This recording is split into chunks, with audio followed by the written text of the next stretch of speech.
Happy Thanksgiving, international listeners.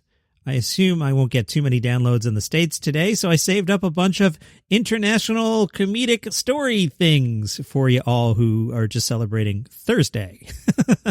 From TalentRecap.com, James Acaster said crowds hate it when he makes jokes about Simon Cowell. He said, every gig I've had where anything that's been associated with him has come up and I've gone off on a rant about it, it never gets the reaction that I thought. I think everyone's going to be on board and agree with me, and everyone's always like, leave the shows alone. Those shows are the best shows in the world. You shut up. Don't slag those shows off. That's what makes us British. About Simon, Acaster said, before he was on TV, we thought people were like him were bullies and nasty. Then he goes on TV and everybody started loving it. First of all, they loved it because he was like mean. So it's like, he's the guy you love to hate. Then there were the years where we were like, well, actually, I want to be like Simon Cowell. And now we're just all a bunch of horrible bullies in this country. It's because of Simon Cowell. I hate him. Rickey Gervais has a $10.8 million, no, not dollar, pound. You guys don't use dollars. I'm leaving it in. I could easily do that over. 10.8 million pound mansion in North London. It's got a tennis court. He says, my partner Jane and I go down to our house all the time and play tennis. We take a boat down the Thames. You should see us trying not to kill anyone, even though we're going 4 miles an hour. I'm not a get a mansion and put a bowling alley and never use it type. I get my money's worth. I used to have Jonathan Ross's court before. Paul Hogan says, in the case of me and the shows I did, it was never designed to hurt anyone. Some people are saying his comedy material was sexist because his show featured beautiful, scantily clad women. He said, I never put them down. I was putting down the lengths that boofheads like me would go trying to attract their attention. Are you watching Ted Lasso, the best show on television, period? Never mind the best show on Apple TV. Vulture wrote about how Ted Lasso's Brett Goldstein found the softer side of Roy Kent. Brett said, I'm a big supporter of Tottenham. There was an incident that happened when Lucas Moura, who's a player for Tottenham, had the best game it had since joining the team. He's not from the UK, and at the end of the game, he ran over to the edge where the fans are, and he just stood there. The commentators were like, oh, he's posing, like he was showing off. But he also looked like he was going to cry. Suddenly the crowd parts and his wife, carrying their baby, comes to the front of the fans and hands him his baby. He puts the baby down and the crowd is sort of cheering and he puts a ball in front of the baby and the baby kicks the ball a little bit and the crowd goes, yay! It was such a beautiful thing. I mean, you should look it up. It's really moving. When I watched it, I put a story on it. I don't know if there's a backstory that's seen in real life. In my head, I was like, he's been at Tottenham a while. It was supposed to be a big deal, and I think he struggled when he came here, and then he has that game where he's the hero, and he's done it, and he's home, and fans are embracing him, and here comes his wife with his baby. He's probably had a difficult time with this move and a whole change of life, and I felt like it was him going, it's okay, we're all going to be okay. So that was the idea behind a turning point for Ted Lasso after his wife comes, and then Richmond wins the game, and the crowd starts yelling, wanker, with pride. Maybe he's okay here. Any Americans still out there? You guys there? Go eat turkey. This episode's not for you. James Acaster spoke to Yahoo, and he was recalling the event on White Wine Question Time. Acaster told Kate Thornton he was trying out new material at Tonight at the London Palladium in 2017, and it probably wasn't a good idea. He said, I went on a show called Live at the Palladium, and instead of doing tried and tested stuff, I tried to do new material.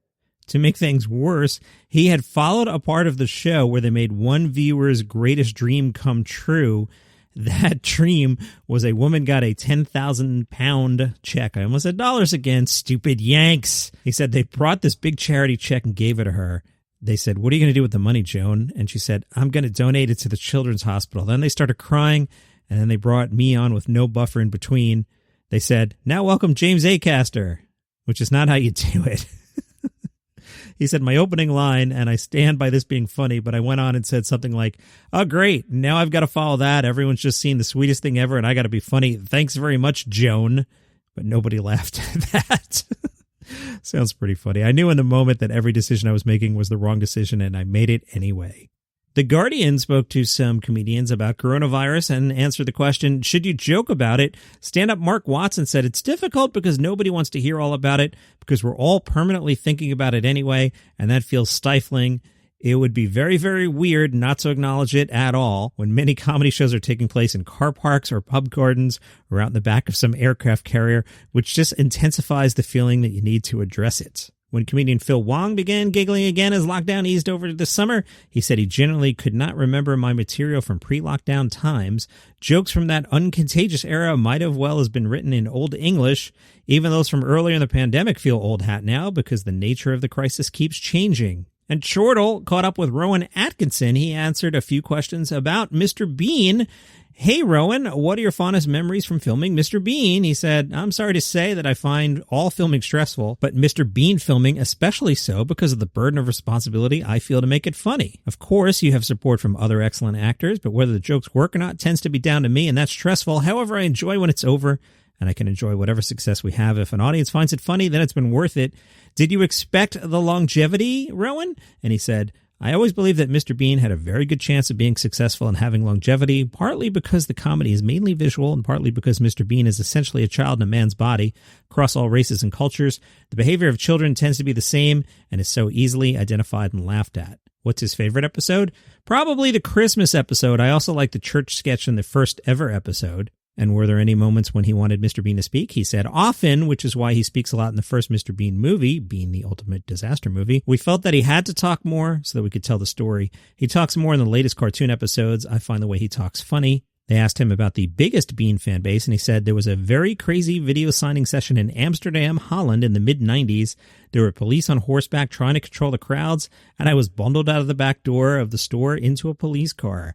That is your International Edition Daily Comedy News. If any Americans made it to the end today, I appreciate you. Go have some turkey and watch the Lions and the Cowboys and whatever the night game is. You international folks, happy Thursday. Everybody back to normal tomorrow. See you then.